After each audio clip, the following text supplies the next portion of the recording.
Ever wondered how you could turn a basic truck and a dream into $1 million business? Today, we're diving into one of the fastest growing industries, junk removal. With a market worth over $10 billion, this is a golden opportunity for entrepreneurs looking to start a full-time business or a side hustle. This is Ryan Atkinson, and you're listening to the UpFlip podcast, where we uncover the secrets of building and scaling successful businesses. And oh my gosh, am I excited for today's episode, because joining us today is Andrew Thompson, founder of Jedi Junk Removal. In just over a year, Andrew grew his junk removal business from nothing to $1 million in revenue, all without any prior experience. He discovered the lucrative industry through YouTube, and now he's paying it forward by teaching others how to do the same on his own channel. Get ready to learn about how you can break into the booming market, navigate its challenge, and scale your own business to 6 or even 7 figures. Andrew Thompson, super excited to have you on today. Thank you so much for being here. Yeah, no problem at all. Thank you. How you doing? I'm doing good, and I'm excited for this episode. Junk removal has been a really big ask from our listeners, but we want to learn, why junk removal for Andrew Thompson? Like, what made you start this business? So this is interesting how I got into it. I've never done manual labor. I've never done any type of physical labor ever. And I'm actually a software engineer. During COVID, things kind of hit the fan pretty hard. And I was working on an app, a startup, and ran through investor fund. It was a travel app. And I was not ready to program because I just did not want to go get a corporate gig programming. So one of my friends was like, hey, if you're just willing to pick up trash, you can make $1,000 a day. And I didn't believe him. I did not believe him. And I went to YouTube, classic YouTube, how to start a junk removal business or pick up trash, all these videos, make $1,000 a day. I had another kid on the way. So I was like, okay, you know what? I'll put my ego aside. I thought I was this like programmer, like top, cool guy. I'm a software engineer. I'm better. But I needed money. I had another kid on the way, and you get paid that minute. So that's how I got into it. COVID. Yeah, a lot of great businesses are founded like during this time. I want to ask then, like, what challenges did you have to overcome as you were getting started? What were those early challenges for you? So my challenges are probably a little different than most. I have a very intense programming, computer marketing background. So that part was a little easier for me than most. And I think that's where most people struggle. My struggle was, it felt like I was going backwards, but I just was not ready to go program for another company when I'm like, startup just failed. And I'm not going to go do these algorithmic tests and blah, blah, blah, blah, blah. So my challenge was putting my ego to the side. I was embarrassed to tell people what I was doing, but I needed money. And, now that I'm looking back, nothing's beneath anybody, right? Nothing's beneath any job. It was a very humbling experience, and I think it made me a better person. But the biggest challenge for me personally was being okay mentally. Like, I'm a software engineer now, I'm picking up trash, but the money was nice. I love it. Yeah, I think that's a hard thing for any entrepreneur to get over, is like, well, I know I have this software engineering, like I know how to code, but like, do I really want to go pick up trash? I think that's a step that anyone listening will have to take. And it was because of the YouTube videos. I was like, I knew there was potential. I can grow this. I can scale it. I can use my business skills, to grow this. And I'm not going to just be a trash guy. Well, let's talk about landing that first customer then. You're like, okay, I've got this YouTube knowledge. I kind of know what I'm doing here. Like, I'm ready. I'll put my ego aside, whatever. Who was your first client, and how did you land them then? Your first paying client that's not a friend or family member. How did you land them? So, I mean, this is probably what a lot of people say. Good old services section on Craigslist. And then after Craigslist, I immediately went to Thumbtack. So Craigslist and Thumbtack. Now, would I suggest that for just starting? Yeah, probably. Be careful with Thumbtack, but Craigslist, good old Craigslist. Interesting. That's actually, so I've hosted probably over 50 episodes on the UpFlip podcast. I don't know, somewhere around there. No one has actually ever said Craigslist. So we're going to hit on that. Way. I promise you, no one has ever said Craigslist. Interesting. Yeah. So what's on Craigslist? What were you posting? Yeah. Talk to us about it. Yeah. So there's a services section, and specifically there's like writing gigs, blah, blah, blah gigs, nanny gigs. And then there's a labor manual section, gigs. If you go under there, there's people like posting all of their services, like moving companies. And so there was junk removal companies in there, and it cost $5 a day to post, and it stays up for 30 days. But what you would see in the Craigslist services section is a lot of people would post multiple times a day and pay $5. So I did 2 times a day on average. Sometimes I do 3 days. So I do one at 9 a.m. and then one at noon. And it would just say junk removal in I was in Ventura County at the time before I went to Los Angeles County. but I had like my photos and the description of all the stuff I'd take. And it was just a really simple Craigslist ad, so to speak. So I posted every day, twice a day. It's $10 a day, $300 a month. And yeah, so Craigslist, I just hustled Craigslist. That is super interesting. So who is this first client? Is it like a residential home? Is it a commercial home? Talk to us about that. My first client, who I'm actually still working with till this day, which is crazy. We've done other things together now. I'm pretty sure he was my first client, but it's one of my first few clients. He was this rich dude. I remember pulling up to his house. It was like a 2 million, I Zillow everybody's houses, right? Like, am I going to get a good tip or not? It was like a $2 million house. The dude's upgraded to like an $8 million house now. But I pulled up to his house. He's like, hey, my wife just got some Amazon boxes. And I didn't know how to price. I was still like, how do I price this? And I just shot out a number. It was like $200-$300. And his wife just had a whole bunch of Amazon boxes. And I saw like Christian Louboutin and Louis Vuitton, like just packages and Amazon boxes. So I literally just threw some boxes into the back of my truck, literally just cardboard boxes for $300.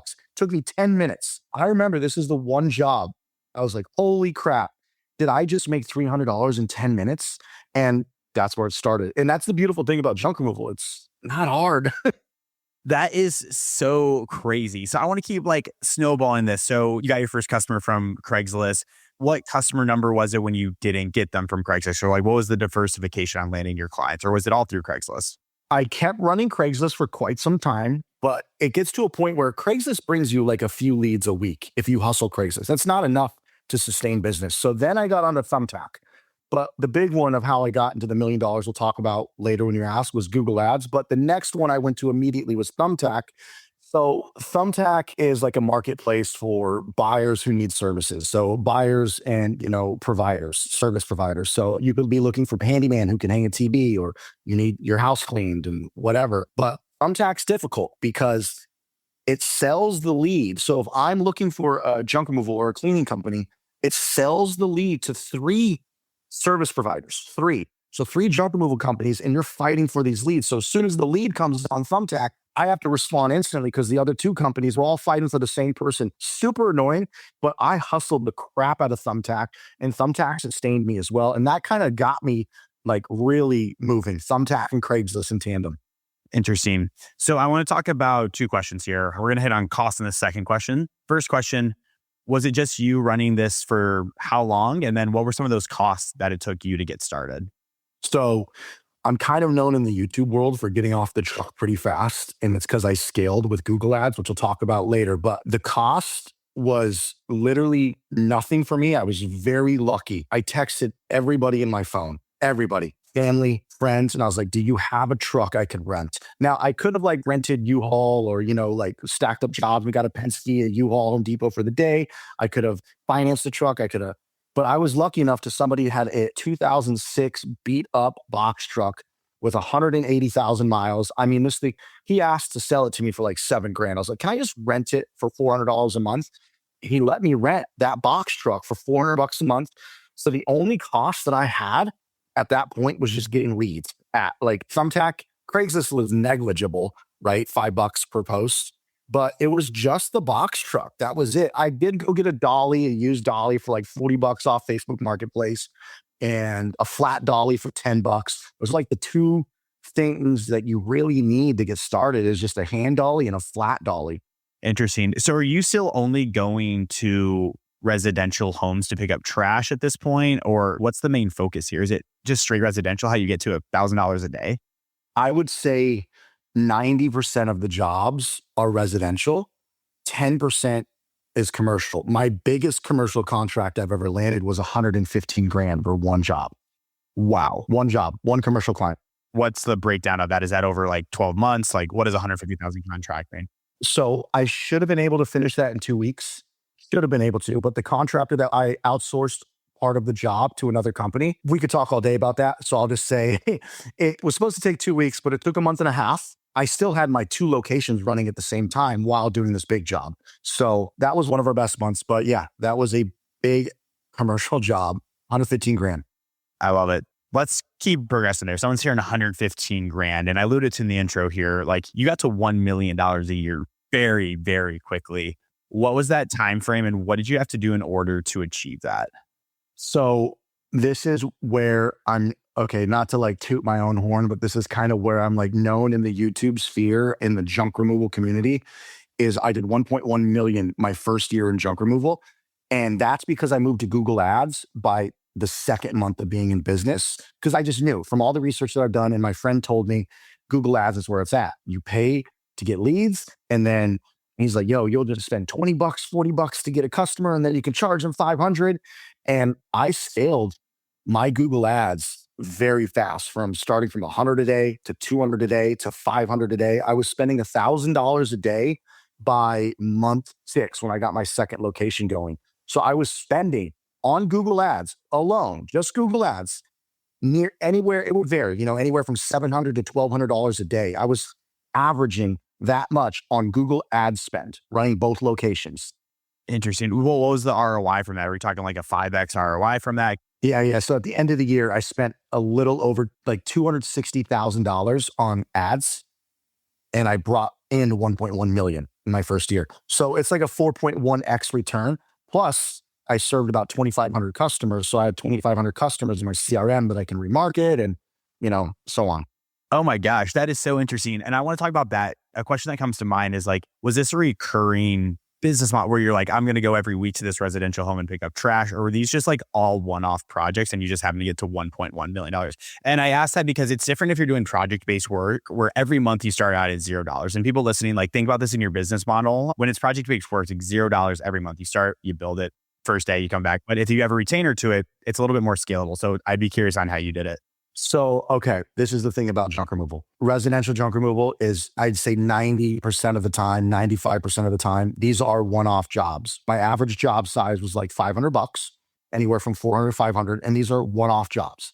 However, you can remarket to them, and some of them do repeat, and they do give you referrals. I did have a decent repeat and referral rate, but generally speaking, you're running the Google Ads, and these are one-off customers. So you're constantly needing to feed the monster or whatever, feed Google or feed Facebook ads because you constantly need new customers. It's not like the cleaning business where you get a lot of recurring customers, which would be nice. However, there's some people in junk removal, and I'm friends with a lot of them, where they focus solely on commercial contracts with property managers, apartment complexes, nursing homes.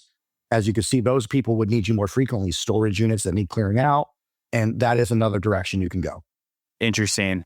For this one in particular, like how did you then price these jobs? I know for the first one you said like, yeah, like $300, like you guys look like you got some money, so I'll do $300. But how did you then systemize that? Are you going by weight, time? What did that process look like in pricing it? Yeah. So pricing is one of those things that's like, it's really tricky in the beginning, but most people, you'll call up 1-800-GOT-JUNK and just kind of like copy their prices and be a little cheaper. But at the end of the day, you're charging by the volume taken up in your truck, whether it's a dump truck, a pickup truck, a trailer. You charge by the space used up, and it goes in increments of you used up 1/8, used up a quarter, used up half, used up a full, and you just have prices. And then when it's heavier stuff like dirt, gravel, just anything just generally heavier than normal stuff, we tack on like other heavyweight fees. Okay, super interesting. Yeah, I think it's interesting how you always like start to like price stuff and whatnot. And at the beginning, it's always like, oh, what does the top person pay? I'm just going to underprice them. But obviously, at some point, you do want to systemize and get a little bit more crafty with it. Yeah, exactly. Progressing as well, and I kind of want to jump back to Google Ads. See, I think people would be super interested in Google Ads. Our listeners love marketing. They love knowing what are the new marketing tips? How do I get this? Google Ads in particular, and even Facebook ads, are these like retargeting ads, or how are you identifying like the right audience to go after? I'd love to hear your target audience that you went after for these ads and what you advise people like now. So Google Ads is a little bit different than Facebook ads with like retargeting and stuff like that. And you can really hone in on demographics with Facebook ads, and Facebook ads are super powerful. Google Ads is a completely different ballgame. Can you target? Kind of. You can exclude certain zip codes of cities that, you can look up the median income level and stuff like that. But at the end of the day, you're bidding on Google on the keyword that customers are searching in. So the intent of the customer of what they're searching, for example, like if you go in and say junk removal Los Angeles, you most likely want junk removal in Los Angeles right now. So you're paying for your position of your ranking. And usually they show 2 to 3 sponsored ads. And now to even get a little crazier, they threw these Google guaranteed ads on top of the normal Google ads, which are called local service ads. They have that little Google guaranteed green check mark. Those sit above the standard Google ads. And those make it a little easier to get into the Google advertising game. You pay per phone call rather than creating Google ads and really like creating ad copy and descriptions and landing pages and conversion tracking. Google ads gets very technical. You could lose all of your money if you don't know what you're doing with Google ads, or you could make a fortune. Yeah, let's talk about the fortune piece of that at a very high level here. What are like the three things someone needs to know to get started with Google Ads, specifically when it comes to junk removal? I know you are indeed an expert in this area, so I'd love to hear that from you. Google ads is like my bread and butter, my forte, but to simplify it down, so we can fit it in this podcast, is you're running Google ads based on the keywords they're searching. So it's going to be stuff like couch removal near me, junk removal near me, whatever, right? All those keywords, hot tub removal, spa removal, and you're targeting these keywords. You want to have good ad copy, and then they click the ad. It has to go to a landing page. I would never recommend sending it directly to your website. Send it to a landing page that's targeted that says junk removal. It has your phone number giant at the top, a picture of you smiling in front of your truck. Call now, and then bada boom, bada bang, they land on the landing page like, oh, this guy does junk removal. And then they call the phone number and you need to pick up your phone and close the sale. So it's very simple in theory, but there's a lot of things that go into Google ads. So make sure you do your research if you guys can get into Google ads. But it's like a never ending river of just traffic. It's never ending. Yeah, but you do need to do it right. Like you said, you can also lose all your money if you're not doing Google ads right. If you have time, I can give one quick example of where people burn their money. Please. Yeah. So one example, when people start Google ads, they'll start with the smart campaigns. Don't do that. And then they'll go to the expert campaign. They'll do everything. Then they'll forget about marketing agencies won't know junk removal. So they won't know what negative keywords are telling you, don't make me show up for this, because Google's going to try to make you show up for anything related to junk removal. So what happens is you start showing up for things like dump, landfill, scrap metal, recycle, dispose. Like even the word garbage disposal is related to the keyword junk removal in Google's eyes. So most people, they just put in junk removal and they forget to put all these negative keywords, and they just start blowing their money on trash. Trash is a bad keyword because people think the city's going to come pick up your trash for free. So most people burn their money on keywords like trash, scrap metal, garbage disposal, landfill. You can see where I'm going with this. So if you're going to do this, guys, you have to be so careful that you put in hundreds of negative keywords along with junk removal, couch, furniture, spa removal. Andrew, you're the absolute man. And this episode is like genuinely firing me up about the potential in this industry. And what else is firing up is at the UpFlip Academy, you're actually going to be hosting a course there. Talk to us a little bit more about what's going to be in this course for listeners to check out if they want more information. Yeah, I'm super excited. They wanted to have me as a guest to do the course and all that stuff because, I'm really excited for that. So the course it's jam-packed. I mean, it's okay. Where do I start? From the top, I go over legal structure. I talk about permits, licenses, W-2 versus 1099 contractors, taxes, insurance, DOT, all that stuff. And then we go into, there's so much information, 30 videos on marketing. I even teach how to run Google ads, 4 to 5 hours of it alone, how to run your own Google ads campaign. I go over pricing, equipment. I mean, there's over 100 videos. It's jam-packed. So everything I teach, SEO, running ads, scraping, mass emailing, it's all applicable skills that you can use in any home service industry, anything. If someone is just starting out in junk removal, they're like, okay, I'm going to go to Craigslist, but I'm going to have an omni-channel approach here. I'm also going to do Google ads. What would you advise them for early on, first 60 days, 90 days on a budget per day for Google ads? So here's the thing. Google ads, I would approach every other advertising method before Google ads because Google ads is expensive. I'm talking like Facebook ads, Yelp, even Thumbtack. You got to be very on top of it. Craigslist, in-person, yard signs. There's hundreds of things you can do. I would advise against Google ads until you have a certain amount of money in your bank. So my rule of thumb is in junk removal, this is generalizing this statement across every city in America. Different markets can be a little bit different, but I wouldn't touch Google ads until you're willing to spend $200 a day, $200 a day. Because just to be honest with your viewers, it's the best way to scale, but it's now the most competitive and the most expensive. So your goal should be to get to Google ads, but I would not go in unless you're a pro digital marketer, because I don't want to advise your viewers to like just go burn their money on Google, but Google's where we all want to end up, right? Search engine optimization on the top. And then you also have Google ads on top as well. Interesting. So you're saying get to an area where you can spend $200 a day comfortably to actually stand out. $6,000 a month, and I would have at least minimum 2 to 3 months. I'd have 18 grand in the bank dedicated to Google Ads before playing with the big boys. And that's just because I would have said the same thing a year ago, but when I started 3 years ago, it was a little less competitive. But now, just everybody's trying to play the Google Ads game. It's just you got to be careful with Google Ads. Like I said, unless you get an agency who runs Google Ads and knows what they're doing, you could maybe go as low as 100 to 150 a day with an agency. But if you're going to do it yourself and you really want to succeed, I would expect to spend $200 a day and have some money in the bank. Interesting. But for the listeners here, it sounds like your best bet early on is going to be Craigslist or even Thumbtack if it's day zero that you're starting to market this. So digital, it would be Facebook. It'd be Facebook all day. You can crush on Facebook ads and you don't need much skills at all. Facebook ads, and then just Facebook is a social media tool, joining local Facebook groups. And my best trick is join all the local Facebook groups. It doesn't matter if it's realtor groups, just all the local communities around you. Like I live in Playa Vista. There's a bunch of like Playa Vista groups, buy, sell, yard sell, and go add all of them as friends. Just start adding them. And then you build your friends list up to 5,000 people. And you just start hosting on your Facebook and boosting posts and running ads. You will start getting so many customers from Facebook. And you only need to spend $5-10 a day to run Facebook ads. And you can get phenomenal results. And then yard signs, if you're going to do pounding the pavement. Yard signs work so well in junk removal.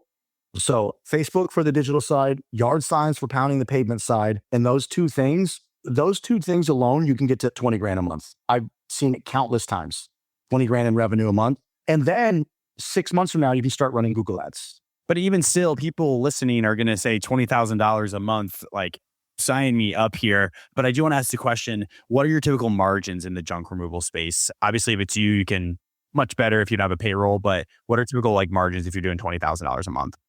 So I'll tell you my margins and then I'll tell you what your guys' margins would be. My margins when I did 1.1 was 25%. And that's only because I was completely off the truck. And I was completely off the phones. I built a call center from the Philippines. I had 2 agents running my phones full time. I had 8 employees and I had 2 trucks running. So I was completely off. I was just doing operations and making sure the business runs. So my margins were a lot lower, 20-25%.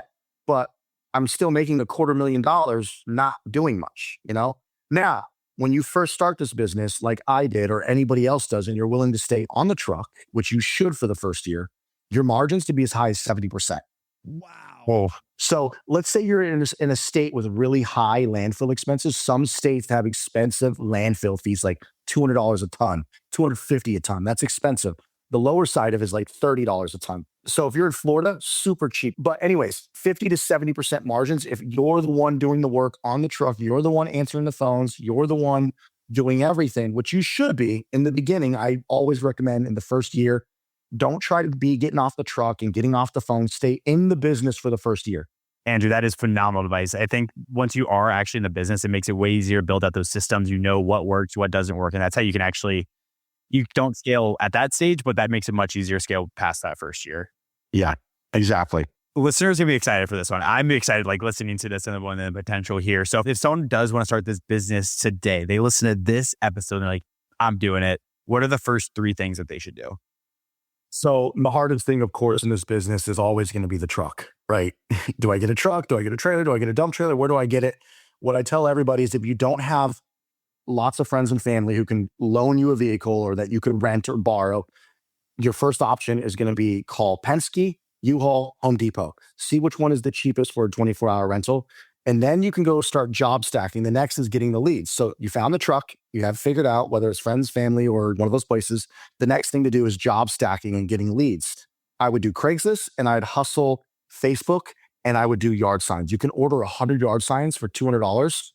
I promise you, if you put out 100 yard signs, put them on the telephone poles, every 100 yard signs, I did a video on this. I put out 100 yard signs and I made $8,000 in revenue from those 100 yard signs. Then I did another test. I did another 100 yard signs and I did $2,500. The lowest I've ever had was $2,500. 100 yard signs, I promise you, you will make at least $2,500 and you will profit, like I said, 50 to 70% off that $200. Now, if you order the yard signs from China, you get where I'm going. So the truck and then get the leads and then call up 1-800-GOT-JUNK. Just ask the prices. Don't analysis paralysis. Don't procrastinate. Just Get on the truck once you get the leads and just go to the customer's house and just figure it out, right? I love it. Don't freeze up trying to figure it out, because the pricing thing, you can really kind of like screw yourself up. We're going to go down to our fan blitz questions, which are 5 questions submitted from our community. Guys, who want to join in on world-class entrepreneurs, you can go to www.youtube.com/UpFlip and submit your questions there. But Andrew, ready for our last 5 questions here? Let's do it. Perfect. Number 1, what's something the 1% don't want people to know? Something called a solo 401k, something I just learned how to move money completely tax-free. So I took a class on how the rich move money around tax-free. This is just what came to mind because I was so blown away. So I would encourage you guys to look into solo IRA accounts. And it's a way that you can actually move money around tax-free completely. It's mind-boggling. So if you think IRA accounts are impressive, like just wait till you learn about solo accounts. Like look up solo accounts. That's the first thing that came to mind because I'm working on restructuring a lot of my companies right now so I can take advantage of these solo accounts on earning tax-free money. I love it. Great. Honestly, as an entrepreneur, you guys will all appreciate that advice. I promise you that. Okay, number 2, I turned failure into success by doing blank. I turned failure into success by doing, I mean, I got to go cliche, right? I mean, there's no secret to it. I turned failure into success just by doing it over and over and over. The amount of times that I failed, I mean, we hear every entrepreneur on YouTube, Alex Hormozy, the Gary Vaynerchuks, the Tom Billius. It's the same story, man. You got to stick with it. Oh, you know what? Here's another one, which is actually kind of contradictive in a sense, is I stuck with it the entire time. I have a bunch of friends who keep just like hopping around.